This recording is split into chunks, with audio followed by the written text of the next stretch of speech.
The true heiress. When the White Lotus assistant gets pregnant with my fiancé's baby, she thinks she can marry into wealth with her belly. But she doesn't know that my mother-in-law is actually my real mom. My fiancé Jackson brought my assistant home, saying he wanted to marry her. His mother was so furious, she slapped him right across the face. Assistant Sarah cowered in Jackson's arms with tears in her eyes, but I caught the smug smile at the corner of her mouth. It almost made me laugh too. This homewrecker was playing her part perfectly. Everything was going according to plan. I should be thrilled. But Jackson, being the typical CEO male lead, believed every woman in the world was secretly in love with him. I couldn't be an exception. He glanced at me with contempt, his eyes telling me he'd seen through my fake composure. "Anna, I'm never going to marry you. Be smart and call off the engagement yourself." I played along with his performance, covering my face and sobbing dramatically. "Fine, I'll leave right now." My words sounded decisive, but I'd barely taken a few steps before Mrs. Henderson, my supposed future mother-in-law, caught my arm, right on cue. Mrs. Henderson stood firmly on my side, shouting at Jackson, "If you dare to betray Anna, I won't acknowledge you as my son." Jackson couldn't lose face in front of his beloved, so he stubbornly threw down the gauntlet. "No one can control my feelings. Sarah is the only one in my heart." After his dramatic declaration, he left with Sarah. Before walking out, Sarah shot me a provocative look. She thought she'd stolen my fiancé with her own skills, not knowing this was all my arrangement. She was just a pawn I was using to create conflict between Jackson and Mrs. Henderson. Seeing them leave in anger, I secretly smiled. When I looked up, my eyes were red as I apologized to Mrs. Henderson. Mrs. Henderson hugged me comfortingly. "Don't worry, Anna. I won't let that brat hurt you while I'm here." I hugged her back emotionally. "You're so good to me, Mrs. Henderson. You're like a mother to me." Mrs. Henderson's body tensed, and her voice trembled. "Then think of me as your mother. I'd love to have such a sweet, understanding daughter." I happily called out Mom, and it moved her to tears. After all, this mom was 25 years overdue. As my biological mother, her emotional reaction was perfectly normal. I only discovered that Mrs. Henderson was my real mother last year.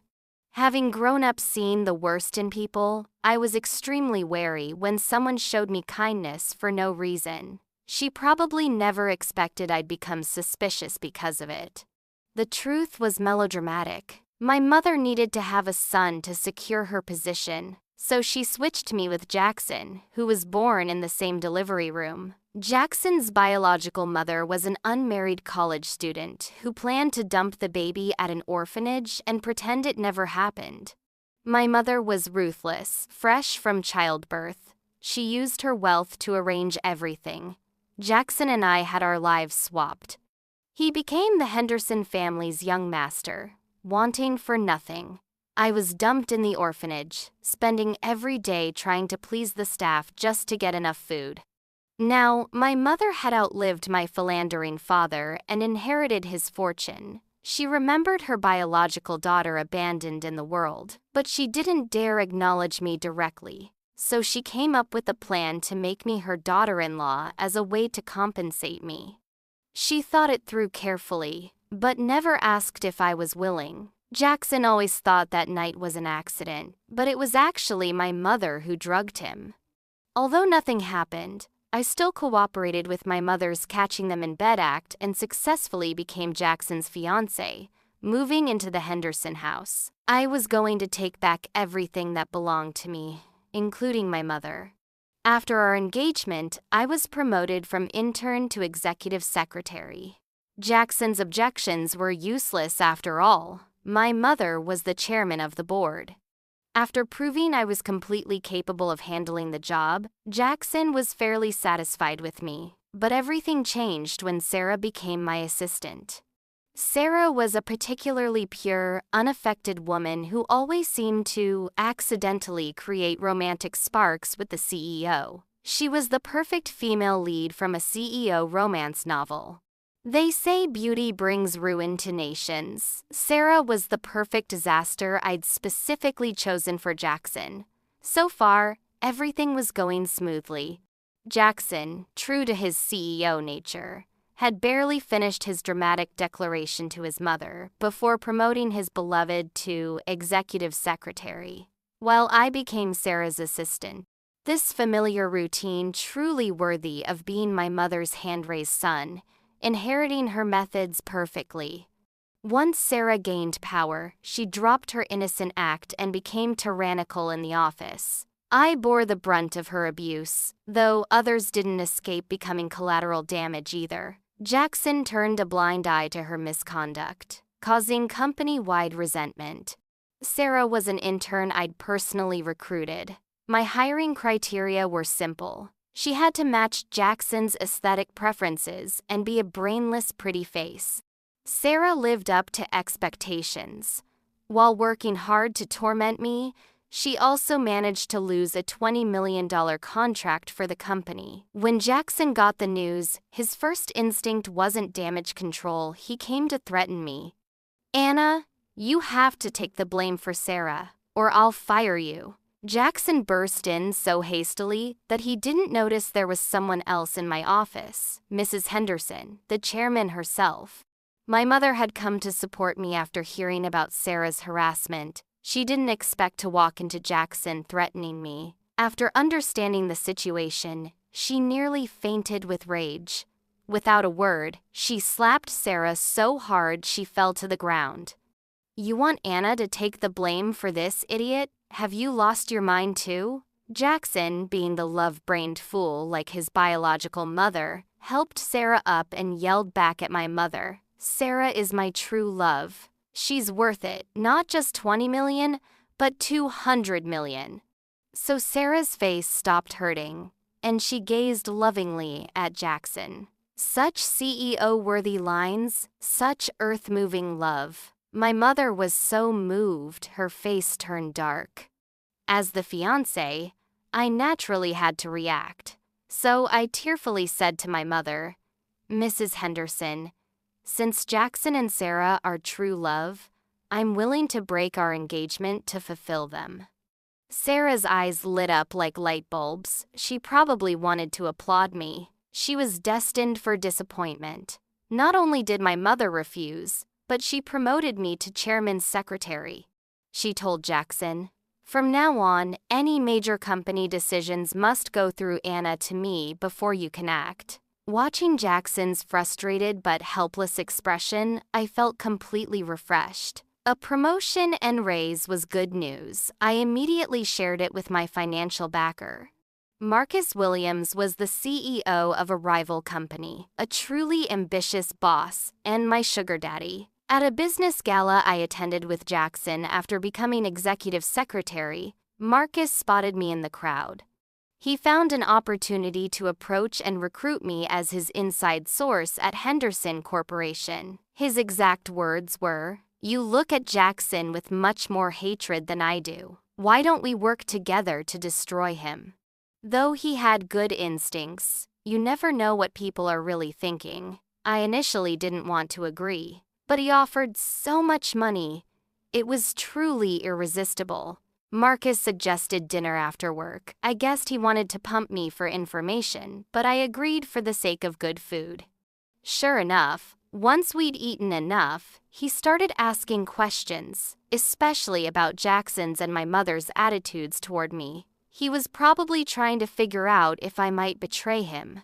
Finally, he asked directly, "Although I'm paying you well, marrying Jackson would give you the entire Henderson family.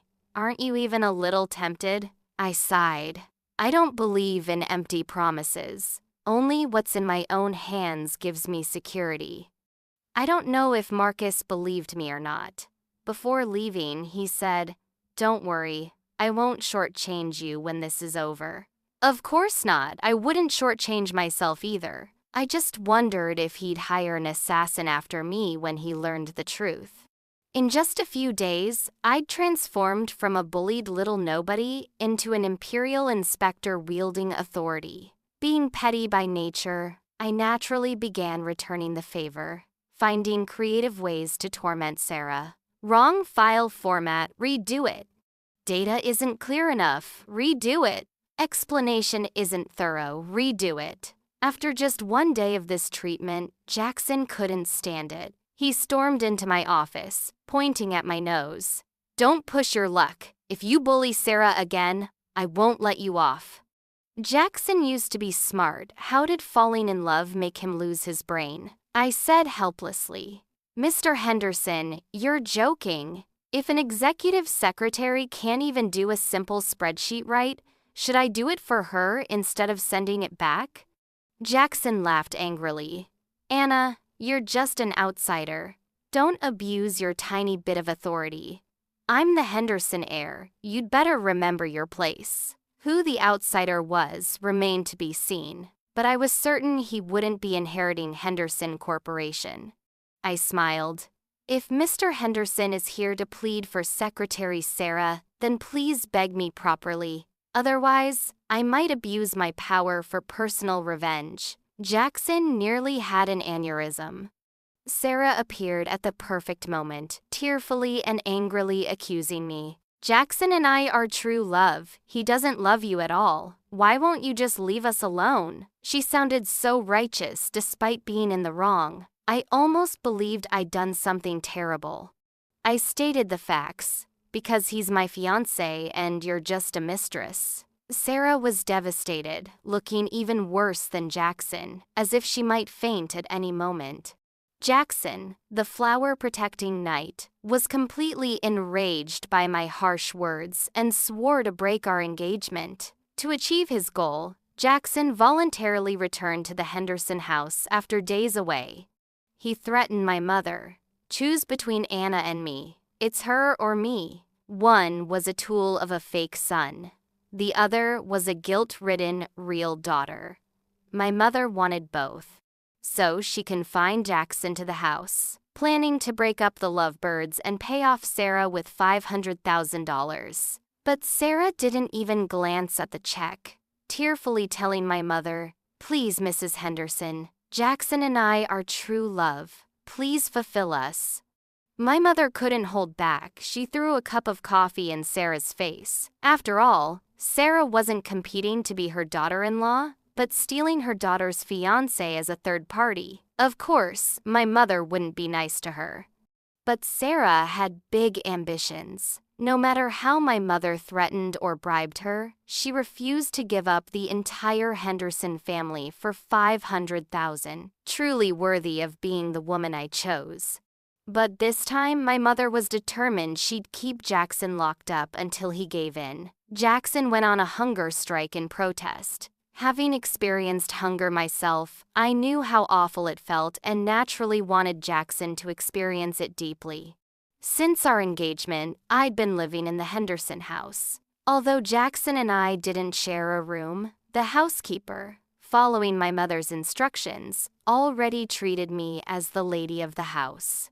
I specifically instructed the housekeeper to be thorough when cleaning Jackson's room, not missing any corner. Sure enough, we found a stash of hidden snacks and fruits. Seeing they were all girly snacks, I knew this was Sarah's idea. I wondered if Jackson would curse her family when he was starving and hallucinating. Jackson, true to his CEO nature, held out until the third night before fainting. When he opened his eyes to see a doctor by his bed, he thought my mother had finally given in and sighed with relief. But I walked in and told him, "This IV can sustain you for 3 days. The housekeeper says you can continue your hunger strike without fear of starving to death." I put a bowl of white porridge on his nightstand and left gracefully under his murderous gaze. Please, my mother had once been willing to abandon her biological daughter. Did he think she'd feel bad about starving her fake son? When the housekeeper came to collect the bowl later, it was empty. Sigh, why couldn't he be more stubborn and starve a few more days? Without Jackson, the flower-protecting knight around, Sarah wisely kept her head down like an ostrich. but how could I let her off so easily? I'd always been good at winning people over, while Sarah had used Jackson's influence to throw her weight around. Now came her comeuppance. She was incompetent to begin with and couldn't even detect when people were setting traps for her. She made mistake after mistake at work. Forget about salary, she was fined so much she owed the company money. Seeing no end to her financial struggles and no good news from Jackson, Sarah finally couldn't help but show up at the Henderson house. Actually, Jackson had recovered from his hunger strike after 2 days of rest. He was just too embarrassed to return to work, not knowing how to face Sarah. After all, he was the one who'd sworn to risk his life for Sarah's legitimacy, and he was also the one who'd given up halfway because he couldn't handle hunger. So when he suddenly saw Sarah, Jackson's first instinct was actually to hide. Sarah asked in disbelief, "Jackson, have you changed your mind?" Jackson's face turned red as he denied it. "No, Sarah, I only love you. But my mother has been brainwashed by Anna. She'd rather watch me starve than cancel the engagement." He gritted his teeth and told Sarah, "Don't worry, Sarah. Even if I have to cut ties with my mother, I'll never betray you." But all the company shares were in my mother's hands. Although Jackson had some savings, they were nothing compared to the Henderson family fortune. Sarah wasn't stupid. You could tell from her refusing the $500,000 check that she was far-sighted. She immediately talked Jackson down. "Don't be impulsive. You and your mother are family. She can't really ignore you. Let's think of another plan." Then she pitifully complained to Jackson about how I'd been docking her pay until she couldn't afford food. Jackson rose to the occasion, confidently taking her out for a fancy dinner. Unfortunately, they didn't know I'd anticipated this when I started docking Anna's salary. I'd already had my mother freeze all of Jackson's cards. When they tried to pay after dinner, the cashier politely tried every card before suggesting Jackson pay cash. But Jackson never carried cash. His wallet was now quite embarrassing. 2 security guards, picking up on the cashier's subtle signal, came over to block the exit, clearly thinking they were dealing with dine and dashers. "I'll cover it, my treat." A helpful stranger stepped in. Jackson felt relieved until he turned to see his savior was his nemesis, Marcus Williams. His face immediately darkened. He stubbornly refused. "Take your dirty money away. Don't use it to insult me." Marcus paused mid-withdrawal, asking meaningfully, "Are you sure you don't want my help?" Jackson was about to say he had plenty of friends willing to help when Sarah whispered embarrassedly in his ear, "Jackson, let's go quickly. People are staring at us." Only then did Jackson notice the onlookers' amused gazes. He decided to swallow his pride and let Marcus insult him. Before leaving, he angrily told Marcus, "Send me your account number. I'll pay you back 10 times over." Marcus waved dismissively. "No need, consider it my good deed for the day." With that, Marcus left, abandoning the furious Jackson to get in his car. I couldn't help giving him a thumbs up from the back seat. Today was my regular work report day. Marcus was used to being hit up for expensive meals by now and had proactively brought me to this newly opened Michelin restaurant. Unfortunately, we'd encountered appetite-killing people and had to find another place. Given my recent outstanding performance with insider information, Marcus let me choose. I picked a private hot pot restaurant. Marcus watched me slurp and eat enthusiastically, mocking me for being weak but food-obsessed. I retorted, "Mr. Williams might not know the saying that men who can't handle spice will definitely be henpecked." Marcus was provoked by my disdainful look. He rolled up his sleeves and started competing with me on spice tolerance. Surprisingly, he was a hidden master, eating the extra spicy broth without changing expression. Under my admiring gaze, Marcus said proudly, "My mother's from Sichuan. This level of spice wouldn't even make it to our dinner table." This was a true hidden boss. Jackson, the love brain, was doomed. I needed to stick close to this powerful ally. For Jackson, money was just numbers on a card. The question was never whether he had it, but how much. But he knew this was my mother's way of forcing him to break up with Sarah, so he stubbornly endured it. For the next 2 weeks, Jackson dutifully went to work, while Sarah tried not to get fined. Their sudden compliance made me feel oddly lonely. After holding out for 2 weeks, payday finally arrived. Jackson's $500,000 salary hit his account, and the couple had just reached a restaurant to celebrate when another deduction notice came through. It was the quarterly maintenance fee for Jackson's luxury yacht, exactly $500,000. His salary vanished before he could enjoy it, leaving only Sarah's meager $4,000 paycheck. Celebration was off the table. For Jackson, having money was like drinking water when full. Everything he needed was at home anyway. But Sarah was different. Like all the struggling female leads in CEO romances, she had a gambling-addicted mother. Sarah's salary disappeared the moment her mother got hold of it. She finally realized Jackson was unreliable and decided to become self-reliant. Sarah's plan was simple and crude. Drug my drink at the company anniversary party, then arrange for a lover to catch me cheating. If I caused such a scandal, the engagement would definitely be canceled, and she could swoop in. As chairman's secretary, I had to attend the networking event, and drinking was unavoidable. I didn't notice anything wrong with the orange juice she'd spiked. By the time I realized something was wrong, it was too late. My body was weak and powerless. A waiter forcibly tried to take me to rest. I couldn't resist or even call for help loudly. Everyone thought I was drunk and rambling. No one realized I was being abducted. The hotel's entire upper floor was reserved for company guests to rest. Just as the waiter was about to drag me into a room, a hand grabbed my arm. Marcus asked the waiter coldly, "Where are you taking my girlfriend?" The waiter shivered under his gaze, dropped me, and ran. Marcus brought me to his room. Thinking I was just drunk, he was about to put me on the bed when I involuntarily wrapped my arms around his neck. Seeing my hazy eyes and flushed face, he immediately understood. His expression changed, but instead of pulling away, he leaned closer and asked, "Want me to help you?" I nodded and managed to say, "Please help me. Run a cold bath." I soaked in cold water for hours, completely drained, until it got dark and I finally crawled out of the tub. Still dripping wet, I called the police. They quickly caught the waiter based on surveillance footage, and the hired help immediately confessed everything. Sarah was caught in bed with Jackson in a state of undress and dragged away by police, coincidentally running into my mother at the station entrance. My mother couldn't contain her rage and beat Sarah up while Jackson got hit trying to intervene. I watched from the sidelines, practically needing popcorn.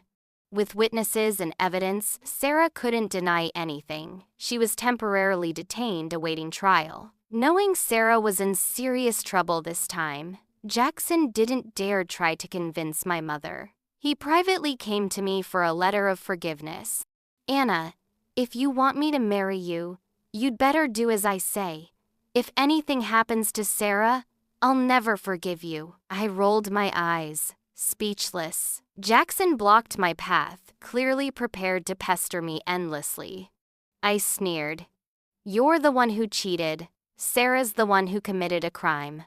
What exactly do I need your forgiveness for?" Jackson's face darkened as he made a final concession.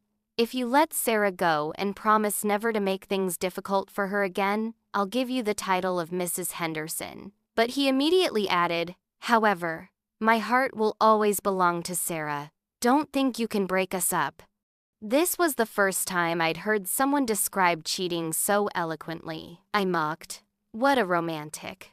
Jackson didn't catch my sarcasm and said painfully, "I'm doing all this for Sarah. She'll forgive me." I couldn't even be bothered to roll my eyes anymore. I told him, "I heard people can survive 7 days on water alone without food. There's exactly 1 week until the trial. If you can do that, I'll write the forgiveness letter." After a full minute of silence, Jackson threw out, "You're a vicious woman," and fled. Looks like he was truly traumatized by hunger last time. Even true love couldn't overcome his fear. Sarah would just have to go to prison. Eventually, Sarah was sentenced to 3 months for conspiracy to commit a crime, though without serious harm being done.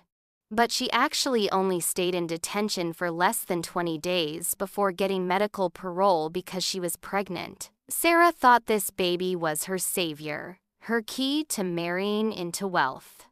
But Jackson wasn't even my mother's real son, so Sarah's baby had nothing to do with my mother. She'd picked the wrong key entirely.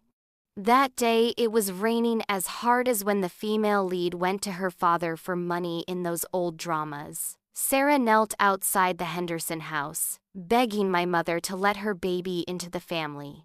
But she didn't know that only a baby from my womb would be Henderson bloodline. Her baby had no relation to the Henderson family whatsoever. What ancestor was she trying to claim? My mother remained unmoved, but Jackson couldn't stand it.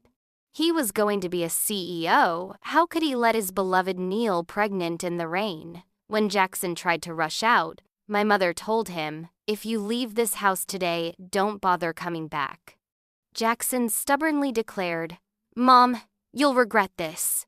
Then he resolutely ran to his true love. I applauded their love from upstairs, hoping Jackson would keep his word and never return. Leaving the Henderson house naturally meant Jackson lost his position as CEO.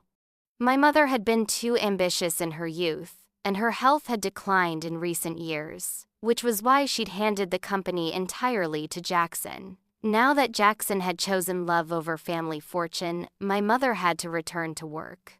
But her poor health often left her feeling overwhelmed, so my authority as chairman's secretary kept expanding. The board's objections were suppressed by my mother. She naturally trusted me, her biological daughter, and I wouldn't disappoint her. We were connected by blood, naturally growing closer, even planning to travel the world together someday. That period felt almost stolen, too beautiful to be real for me. Every night I was reluctant to sleep, afraid I'd wake up to find it was all a dream. Meanwhile, Jackson kept monitoring Henderson Corporation's news. When he didn't see the company fall into chaos as he'd expected, but instead saw it thriving more than ever, he finally panicked. When Jackson had threatened my mother not to regret her decision, it wasn't entirely impulsive. He'd made the threat knowing my mother's health problems, but he'd miscalculated by not accounting for me, so his threat became a joke. Jackson grew increasingly agitated. He finally realized that Henderson Corporation flourished without him, while he was nothing without Henderson Corporation. Even though his properties and savings were more than most people could earn in a lifetime, but when you're used to standing on top looking down at everyone, how can you accept becoming someone who has to look up? He didn't even dare turn on his phone, afraid to contact former friends. The massive gap would expose his embarrassment. Unfortunately, things got worse when Sarah's gambling addict mother showed up. Jackson unknowingly let her in and got entangled in gambling debts. Though Jackson was disgusted, he kept paying for Sarah's sake since she was pregnant.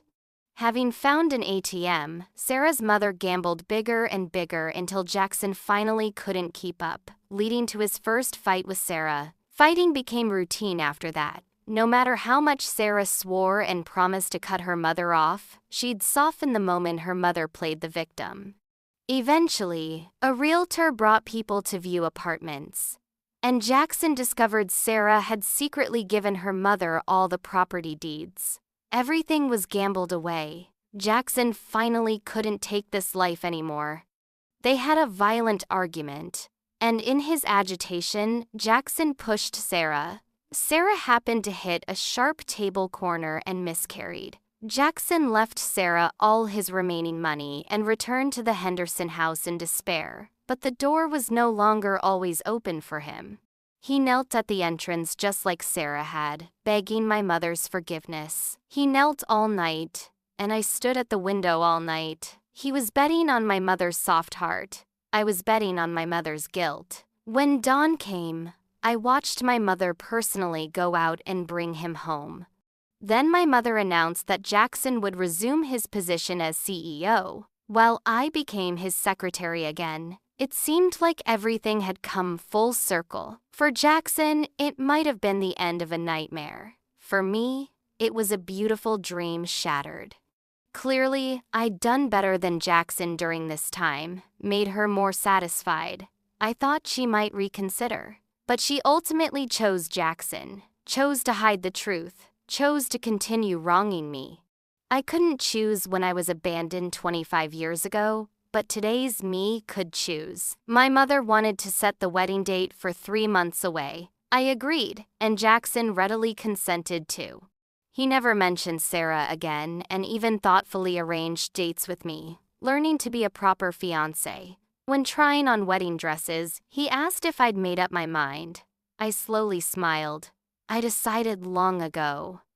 Before I could change out of the wedding dress, Jackson was called away by work, leaving me alone. Then a man burst into the fitting room, pinning me against the wall with a cold expression. "Don't tell me you're really going to marry Jackson." It was Marcus, of course. I stared at him expressionlessly without speaking until he finally lost it. "I only asked you to gather Henderson Corporation intelligence, not actually marry Jackson," I said coldly. "Mr. Williams, we just have a business relationship. Your behavior is crossing boundaries." Marcus looked like he wanted to strangle me, but he couldn't bear to. He could only storm off in frustration. I went home alone to find my mother happily handwriting wedding invitations. For a moment, I told myself to let it go. The past was past. But when I saw the names on the invitations, I felt like I was back in childhood nightmares, with dense hatred growing uncontrollably in my heart.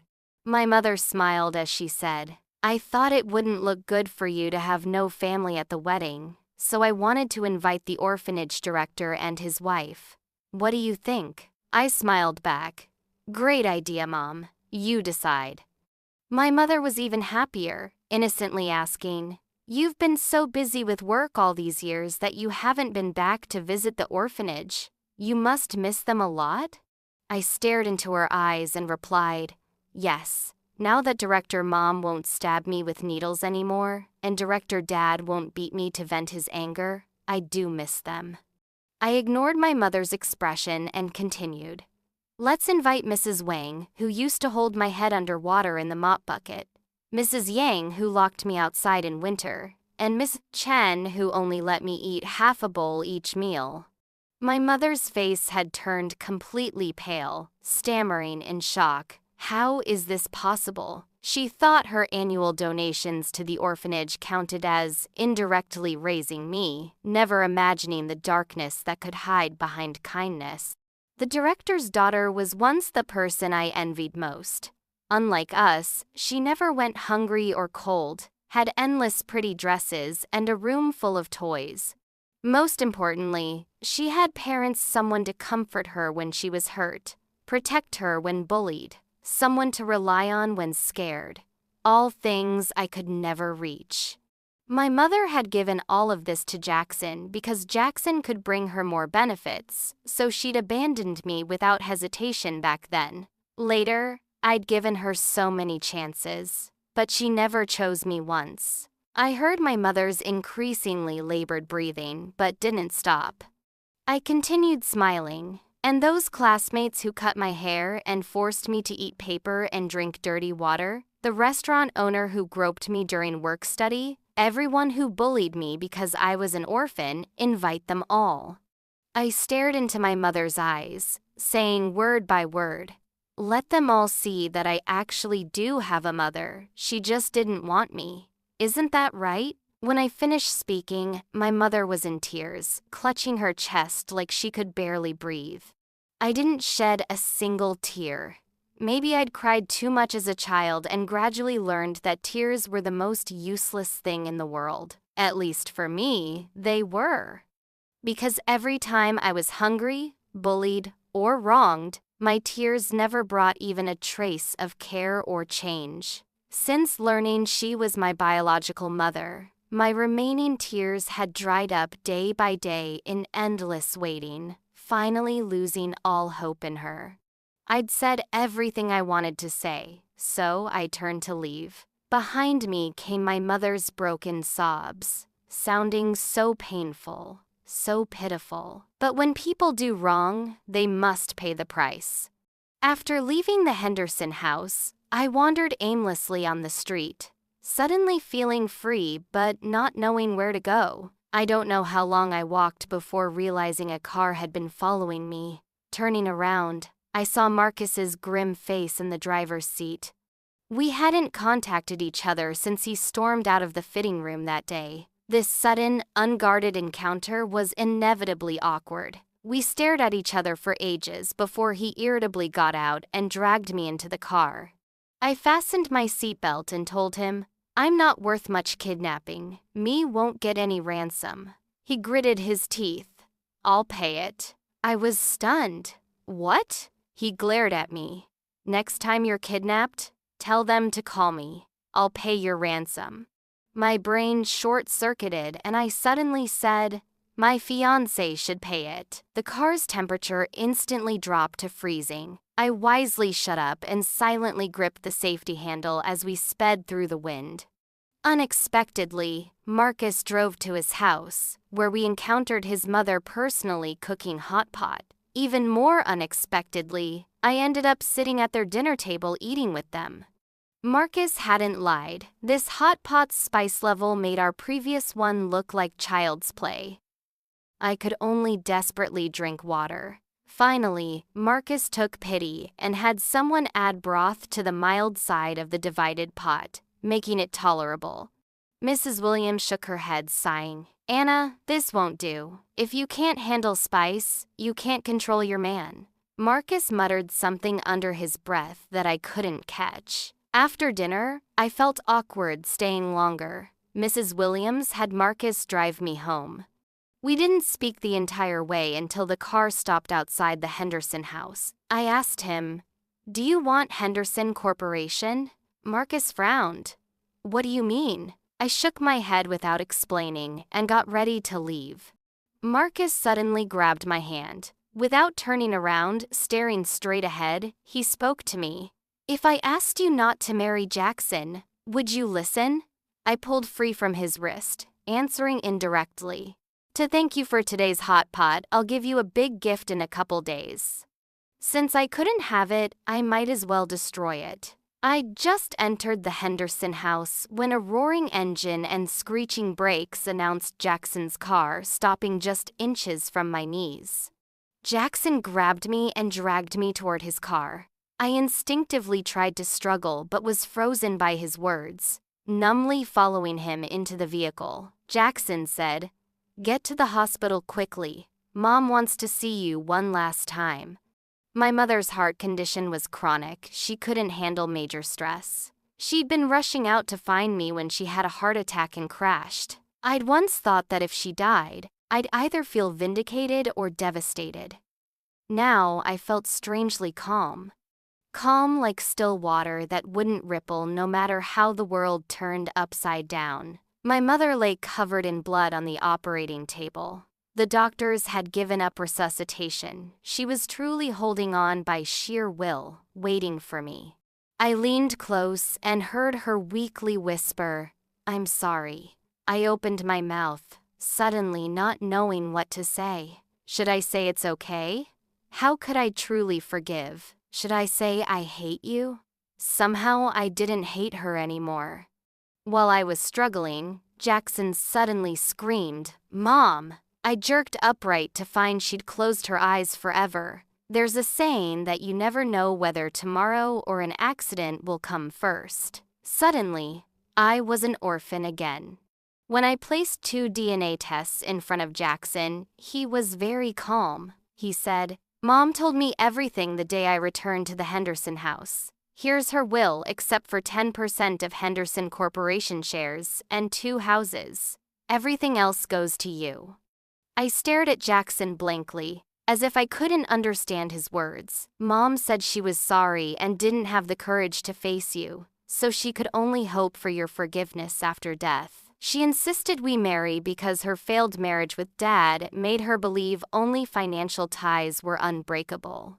Everything she did was to compensate you, hoping you could live worry-free under her protection for the rest of your life. I walked out of the company in a daze.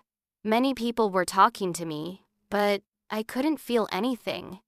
Like I'd suddenly been cut off from all 5 senses, floating outside this world. I suddenly remembered those few seconds after she said, "I'm sorry." Before dying, maybe she felt the same way, like rootless duckweed, waiting for somewhere to belong. Maybe I didn't need to say, "It's okay," or "I hate you." Maybe just calling her mom would have been enough. My foot suddenly slipped, and I fell into familiar arms. Tears fell without warning as I held Marcus and sobbed uncontrollably. I could finally cry, but it was too late. When people do wrong, they must pay the price. I'd planned to give Marcus the DNA test proving Jackson wasn't my mother's real son as his big gift, letting him destroy Henderson Corporation as he wished. But I'd changed my mind. After all, I'd inherited most of my mother's estate, including 63% of Henderson Corporation shares. As the new chairman, I entrusted company management to Jackson. From now on, he'd do the work while I collected the profits. But Marcus haunted me like a shadow, persistently demanding his promised big gift. I really wanted to travel back in time and tape my troublesome mouth shut. Later, I saw news about the orphanage being exposed on airport screens. The director, his wife, and several caregivers were arrested for child abuse and other charges. Listening to the surrounding crowd's condemnation, I believed these people's lives were ruined even if they ever got out of prison. I looked away and headed for security, only to spot Marcus rushing over like a peacock in full display impossible to miss. Unexpectedly, Marcus marched up to me and dropped to one knee, producing a huge bouquet of roses from behind his back, face red as he declared, "Anna, I've liked you for a long time. Please be my girlfriend." Though my mother was gone, I still wanted to fulfill our agreement to see the world. As for Marcus, I was so tired of his pestering that I finally agreed to bring him along. I never expected him to propose so publicly at the airport. Such a sloppy, half-hearted proposal, of course I didn't accept. But I'm shallow when it comes to looks, so I eventually brought him on our world tour anyway. Marcus seemed completely unconcerned about his company potentially failing, spending every day accompanying me in eating, drinking, and sightseeing, while persistently pursuing his proposal campaign. On his 27th beach proposal, I reluctantly accepted. Of course, this had nothing to do with his perfect physique in just swim trunks. I'm not that superficial. I was mainly moved by his sincerity. As a wealthy woman with good food, beautiful scenery, and a handsome man before me, what followed was a shameless, blissful life.